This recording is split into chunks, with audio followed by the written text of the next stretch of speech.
Hi, I am Anna. I come from www.ntvforex.com. US opening calls analysis http ntvforex.com news ID 00B5458112028 4611 AM. European markets have come flying out of the traps this morning, taking their cues from a positive Asia session, as investors focus on the prospect of a fiscal stimulus deal from US political leaders, along with prospect of a US capital gains tax cut, while setting aside concerns about an escalation in US-China trade tensions.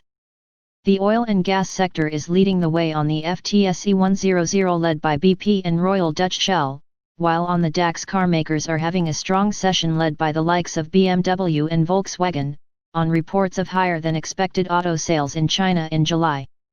Following on from yesterday's numbers from Marriott, Holiday Inn and Crowne Plaza owner IHG also reported numbers that reinforced how badly the hotel sector has been hit by the various virus lockdowns. In its previous quarter, IHG reported that revenue per available room RevPAR was down 24.9%, as a result of the various lockdown restrictions hammering the travel and leisure industry. While airlines have seen the bulk of the negative headlines, the hotel sector has been hit hard too. Even with half of its hotels in the US, occupancy rates have still been fairly low, down in the region of between 20% to 30%. In June, management said they expected RevPAR to be down 75% year-on-year on the quarter and 52% down on the first half, and this was pretty much in line with expectations at 51.7%. Total revenue, on the other hand, came in short at $1.25 billion, as it swung to a first-half operating loss of $233 million. Unsurprisingly, management said they would not be paying an interim dividend until they had a better idea of how the future outlook and recovery was likely to play out. The most significant improvements in the outlook were expected to show up in the Greater China region, and this has turned out to be the case, with business slowly returning to normal. With $2 billion of liquidity still to draw on, management have said they are making good progress on delivering the $150 million in cost savings, the bulk of which are set to be delivered by the end of this year. It's been a decent first half for Domino's Pizza, with sales up 5.5% to a $628.9 million in the 6 months to June.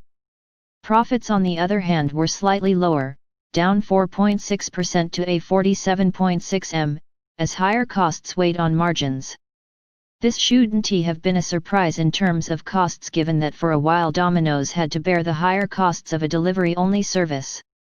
Bellway Homes also issued a trading update which showed the house builder completed fewer properties in 2020, due to the shutdowns that we saw in April.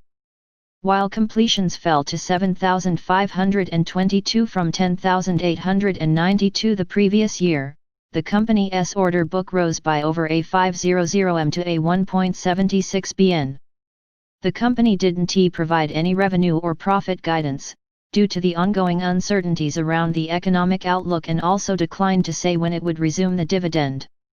Europe's largest online shopping retailer Zalando this morning more than doubled its profit for Q2, generating a $211 million against a $101.7 million a year before. The company reported a big jump in brands using its services, helping drive an increase in revenues of 27%. The number of active customers also rose 20% to 34.1 million. On the economic data front, it is becoming increasingly apparent that the ILO UK unemployment measure isn't fit for purpose in the current environment, as it came in unchanged at 3.9% for the 3 months to June. This is despite the claimant count for July rising 94.4k and the headline claimant count rate rising to 7.5%, from 7.3%.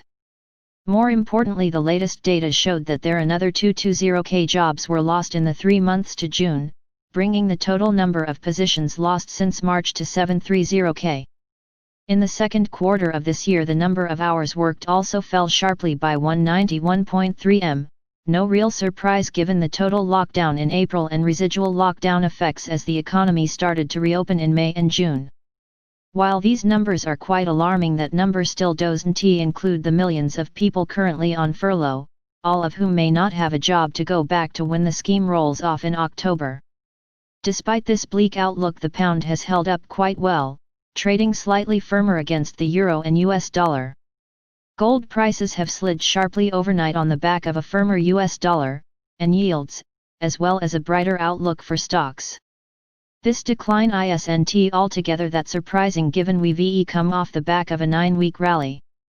Oil prices are taking their cues from the firmer tone for stock markets, as well hopes that US policymakers will eventually do the right thing and agree on some form of fiscal package.